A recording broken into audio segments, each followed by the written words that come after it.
నమస్తే, నేను లక్ష్మణ్. ఆంధ్రప్రదేశ్లో రాజకీయాలు వాడి వేడిని తలపిస్తున్నాయి. ఒక పక్కన అంగన్వాడీలు, ఆశా వర్కర్లు, వాలంటీర్లు కూడా రోడ్డుపైకి వచ్చి ధర్నాలు, నిరసనలు చేస్తున్నారు. మరోవైపు ఆడదాం ఆంధ్ర అని చెప్పి జగన్మోహన్ రెడ్డి గారు నిన్న కార్యక్రమాన్ని స్టార్ట్ చేశారు. అసలు ఏం జరుగుతుంది ఆంధ్రప్రదేశ్ రాజకీయాలపైన మనతో మాట్లాడడానికి స్టూడియోలో అందుబాటులో ఉన్నారు అమరావతి బహుజన జేఏసీ నేత పోతుల బాలకోటయ్య గారు మనతో అందుబాటులో ఉన్నారు. ఆయనతో మాట్లాడే ప్రయత్నం చేద్దాం. సార్ నమస్తే అండి. ఆంధ్రప్రదేశ్ రాజకీయాలు ఎందుకు ఇంత వేడి వాతావరణం స్టార్ట్ చేస్తుంటే నిన్న రోజా గారు, జగన్మోహన్ రెడ్డి గారు కూల్గా క్రికెట్ ఆడుతున్నారు. అసలు ఏం జరుగుతుంది ఆంధ్రప్రదేశ్ రాజకీయాలు? రాష్ట్రం అంతా కూడా ఆంధ్రప్రదేశ్ లాగా ఆందోళన చేస్తుంది. ఓకే, ఆల్రెడీ 3 ఏళ్ళుగా ఓకే, రాష్ట్రంలో అన్ని సామాజిక వర్గాలు, అది భేదాబిక్కి అనుకో, బడుగు అనుకో, బలహీన అనుకో, ఎస్సీ అనుకో, ఎస్టీ అనుకో, బీసీ అనుకో, మైనార్టీ అనుకో, అందరూ కూడా రోడ్డు మీదకి వచ్చేసి ఆందోళన ఆంధ్రప్రదేశ్ అని చెప్పేసి వాళ్ళు కూడా కబడ్డీ మొదలుపెట్టారు, ఖోఖో మొదలుపెట్టారు, క్రికెట్ మొదలుపెట్టారు. ఓకే, జగన్మోహన్ రెడ్డి గారికి ఏం చేయాలో అర్థం కాల. వాళ్ళు ఎందుకు రోడ్ల మీదకి వస్తున్నారు, ఎందుకు అరుస్తున్నారు, ఎందుకు ఆందోళన చేస్తున్నారు అని పట్టించుకోకుండా ఈయన బ్యాట్ అవుట్ తీసుకుని బయలుదేరిండు. 100 కోట్ల రూపాయల ఖర్చుతో ఆడుదాం ఆంధ్ర అని చెప్పేసి మొదలు పెడుతున్నాడు. రోజా గారికి బ్యాటింగ్ నేర్పుతున్నట్టున్నాడు. ఆల్రెడీ ఆడేసింది జగన్మోహన్ రెడ్డి గారు ఆంధ్రప్రదేశ్లో.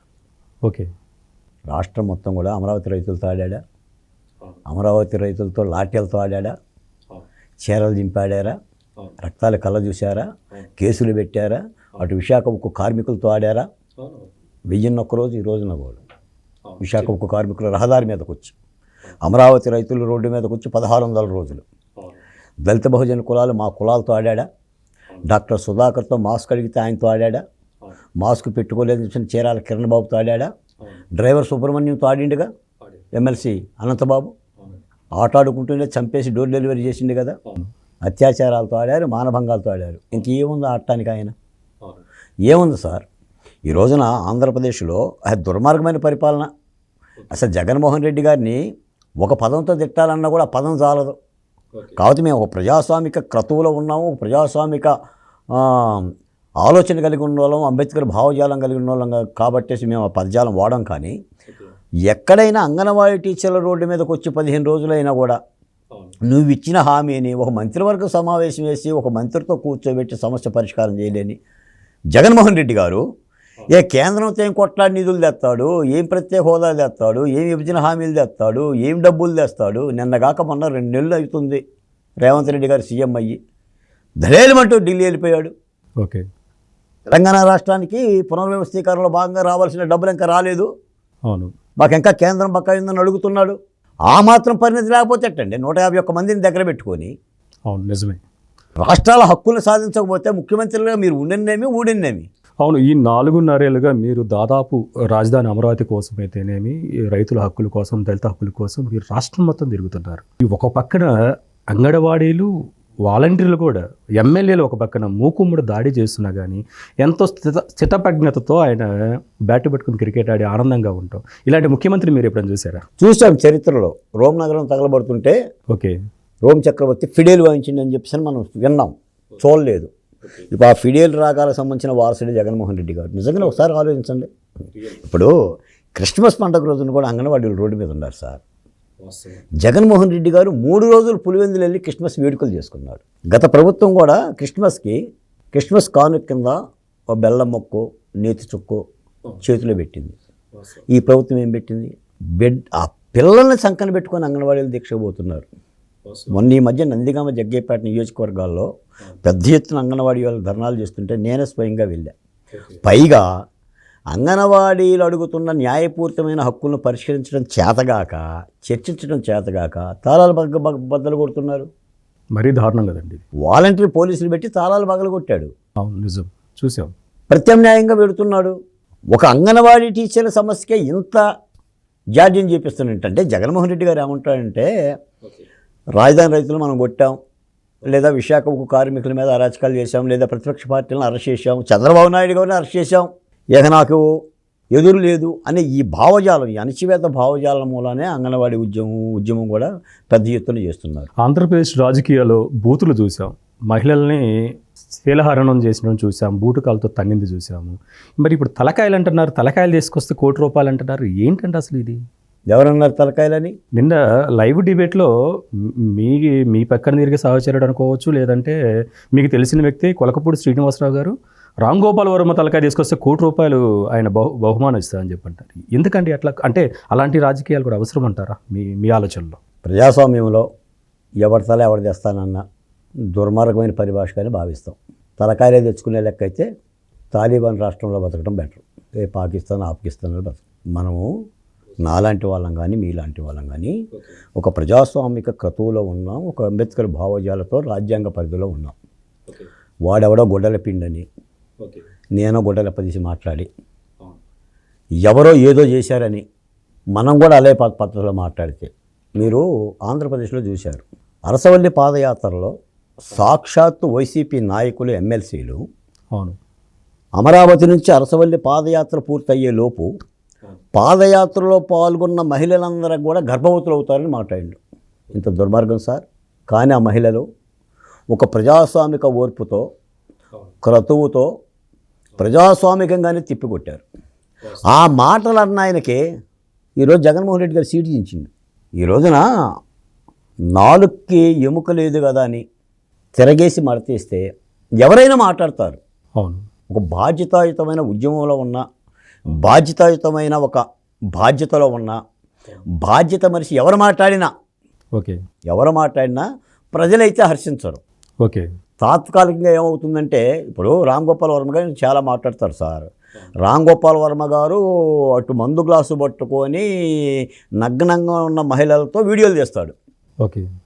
మీరు ఈ సినిమాని అశ్లీల చిత్రంగా తీశారేంటని ఒక కమ్యూనిస్ట్ పార్టీ నాయకురాలు అడిగితే నిన్ను పెట్టి సినిమా తీస్తానన్నాడు లైవ్లో అన్నాడు. అవును. ఏమో దాన్ని ఎలా రిసీవ్ చేసుకుంటారు? నిన్న కూడా ఈ వ్యూహం సినిమాలో భాగంగా రామ్ గోపాల్ వర్మ గారు ఆ విజయవాడలో ప్రివ్యూ ఏర్పాటు చేస్తే మంత్రి రోజా గారు లేదా అంబటి రాంబాబు గారు లాంటి వాళ్ళు ఆయన ఏదో పెద్ద నాయకుల్లాగా సినిమాని ఏదో పద్ధతిలో చేశారు. కానీ ప్రజలకి ఇది అర్థమవుతూ ఉంటుంటుంది. రామ్ గోపాల్ వర్మ క్యారెక్టర్ ఏంటి, ఆయన ఏమేమి సినిమాలు తీస్తాడు, అతని యొక్క మనస్తత్వం ఏంటి, అతను వ్యక్తిత్వ హరణానికి ఎలా పాల్పడతారు. ఈ రోజున ఆయన పని అదే.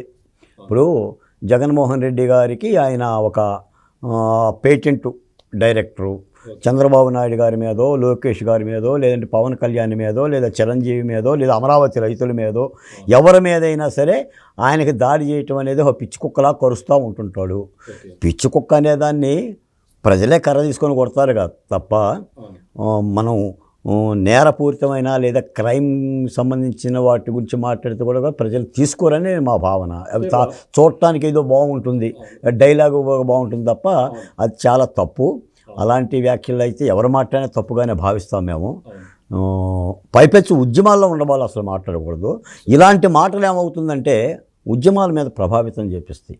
అంటే ఇంత బాధ్యత కలిగే ఉద్యమకారుడు అయ్యుండి బాలకోటయ్య గారు ఇలా మాట్లాడారేంటి, ఓకే ఈ విధమైన వ్యాఖ్యలు చేశారేంటి అనేది రేపొద్దున ఆయన నిర్వహించే బాధ్యత మీద పడుతుంది తప్ప ఏదైనా ప్రజాస్వామ్యంలో చాలా క్రతువులు ఉన్నాయి సార్. మీకు దమ్ము ఉంటే చేత అయితే మనకి ప్రజల్లోకి వెళ్ళిపోయి అంబేద్కర్ చూపించిన ఆ ఓటు బలంతోనే శత్రువుని జయించాలి, శత్రువుని దెబ్బకొట్టాలి. రేపొద్దున రాజ్యం మారినప్పుడు ప్రభుత్వం మారినప్పుడు రామ్ గోపాల్ వర్మ లాంటి వాడికి చేసిన తప్పిదాలకి చట్టం తరఫున తను చేసుకోబోతుంటుంది. ఇప్పుడు మీరేదో తలకాయ తెస్తారు అని చెప్పేసి అంటే అవసరం తలకాయలు తేడా. ఆల్రెడీ జగన్మోహన్ రెడ్డి గారి ప్రభుత్వం ఆ పరిపాలన చేస్తుంది కదా, దుర్మార్గమైన పరిపాలన చేస్తుంది కదా. అందుకని అవతలవాడు ఏదో ఆవలించేసాడని చెప్పేసి వాడు ఎవడో ఖండించేసాడని చెప్పేసి మనం కూడా అదే పద్ధతిలో కాకుండా బాధ్యతాయుతంగా మాట్లాడితేనే ప్రజలు రిసీవ్ చేసుకుంటారనేది మా లాంటి వీళ్ళ యొక్క వాదన. మాట్లాడటం ఏముంది సార్ లక్ష్మణ్ గారు, 5 నిమిషాలు మీకు తెలుగొచ్చు నాకు తెలుగొచ్చు, మీకు బూతులు వచ్చు నాకు బూతులు వచ్చు. కానీ బాధ్యతలో ఉన్న వాళ్ళం ఏది పడితే అది మాట్లాడితే అది ప్రజలు రిసీవ్ చేసుకోరు. అలాంటి అన్నింటిని కూడా ఖండిస్తారు తప్పనిసరిగా. It's okay. ఇప్పుడు రాష్ట్ర వ్యాప్తంగా దళితుల మీద దాడులు జరుగుతున్నాయి. నిన్న పల్నాడులో కూడా చూసుకుంటే గురజాల పెద్ద జాతర జరిగింది. ప్రతి ఏటా డిసెంబర్ కోర్ల పౌర్ణమి రోజు జరిగింది. ఆ జాతరలో దళితులు ప్రభగట్టుకుంటే దళితుల మీద దాడులు చేశారు. దాదాపు 200 మంది కర్రలు రాళ్ళు రువ్వి దళితుల్ని కొట్టిన పరిస్థితి, వాళ్ళని తీసుకుపోయి పోలీసులు మళ్ళీ స్టేషన్లో పెట్టిన పరిస్థితి. దళితుల మీద ఇన్ని దాడులు జరుగుతుంటే కేంద్ర ఎస్సీ కమిషన్ ఏం చేస్తున్నట్టు?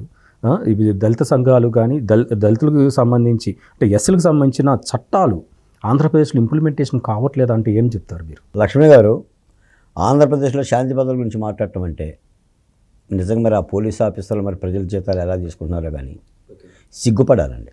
వాళ్ళ భుజాల మీద 3 నక్షత్రాలు 2 నక్షత్రాలు ఎందుకు ధరించారో కూడా ఒక బాధ్యత కలిగిన ప్రభుత్వంలో ఉండి సిగ్గుపడాలి. ఇప్పుడు మీరన్నట్టుగా మాచవరంలో మాచర్ల గురజాల ప్రాంతంలో పల్నాడు ప్రాంతంలో ఒక ప్రభ కట్టుకుంటే వైసీపీ వాళ్ళు దాడులు చేయటం, తిరిగి ఆ ప్రభ కట్టుకున్న తెలుగుదేశం దళితులను లేదంటే దళితులను అరెస్ట్ చేయటం.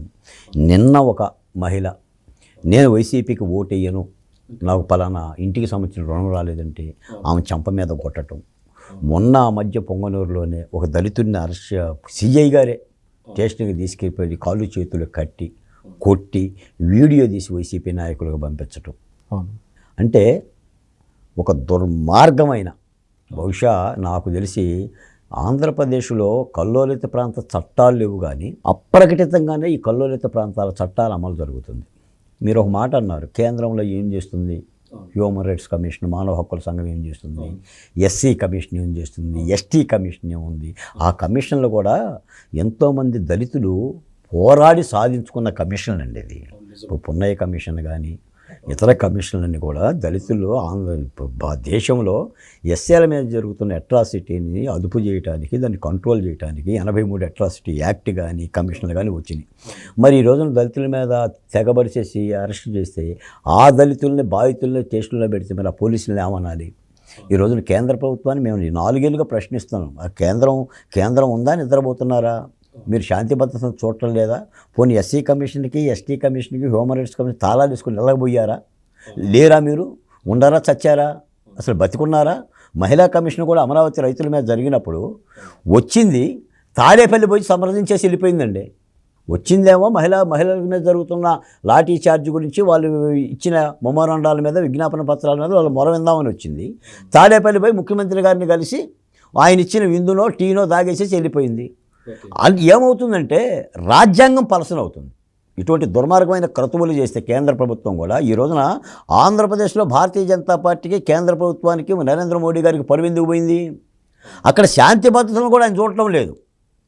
ప్రత్యేక హోదా సంగతి తీసి పక్కన పెట్టు, పోలవరం నిధులు గురించి నేను మాట్లాడట్లా, రాజధాని అమరావతి నిధులు గురించి నేను మాట్లాడట్లా, పునర్వ్యవస్థీకరణ చట్టంలో ఆంధ్రప్రదేశ్ సంబంధించిన హక్కుల గురించి నేను మాట్లాడట్లా. కనీసం శాంతి భద్రతల్లో, ముఖ్యంగా ఎస్టీల మీద, ఎస్టీల మీద, అటువంటి వాళ్ళ మీద కూడా చర్య తీసుకోలేనప్పుడు సుఖమేముంది? ఈ రోజున కూడా మొన్న కూడా మనం మాట్లాడాం, ఇదే స్టూడియోలో మీరే మాట్లాడారు. మూత్ర విసర్జన చేసే రాష్ట్రాలు ఎక్కడ ఉన్నాయండి? దళితుల ముఖాల మీద మూత్ర విసర్జన చేస్తారా? ఆటవిక సాంప్రదాయం. మా ప్రభుత్వాన్ని ఏముందాం? అవును, ఆ ముఖ్యమంత్రికి నా ఎస్సీ అని మాట్లాడే హక్కు ఎక్కడుంది? ఎవరి మీద మూత్ర విసర్జనలు చేస్తారు? రెడ్ల మీద చెయ్యండి, రాయలసీమ పోయి చేయొచ్చు కదా. ఇప్పుడు రెడ్ల మీద చేయొచ్చు, కాపుల మీద చేయొచ్చు, లేదంటే మరో కమ్మ సామాజిక వర్గం మీద చేయొచ్చు. మరి దళితులు ఎందుకు దొరికారు మీరు? ఈ చట్టాలు రక్షణగా నిలబడ్డది అది. ఈ చట్టాలు వాళ్ళ పని వాళ్ళు చేయట్లేదు కాబట్టి చేసి ఈ రోజున బరి తెగింపు ఉంది. ఇందా మీరు మాట్లాడిన మాచర్ల సంఘటన కూడా అదే. అసలు ఆంధ్రప్రదేశ్లో ఈ అరాచకం జరుగుతుంది, ఈ అరాచకం జరగదు అని చెప్పడానికే లేదండి. ముఖ్యమంత్రి గారు సోయి తప్పిపోయిండు. పరిపాలన పక్కన పెట్టి అసలు ఆడుదాం ఆంధ్రేంది సార్? ఏడుండారు అక్కడ అసలు క్రీడాకారులు? 8,000 మంది, 12,000 మంది, 24,000 మంది దరఖాస్తు చేసుకోవాలా? ఏం ఆడతారు చెప్పండి? ఏ ప్లే గ్రౌండ్లో ఆడతారు? ఏం ఆటలు అవి?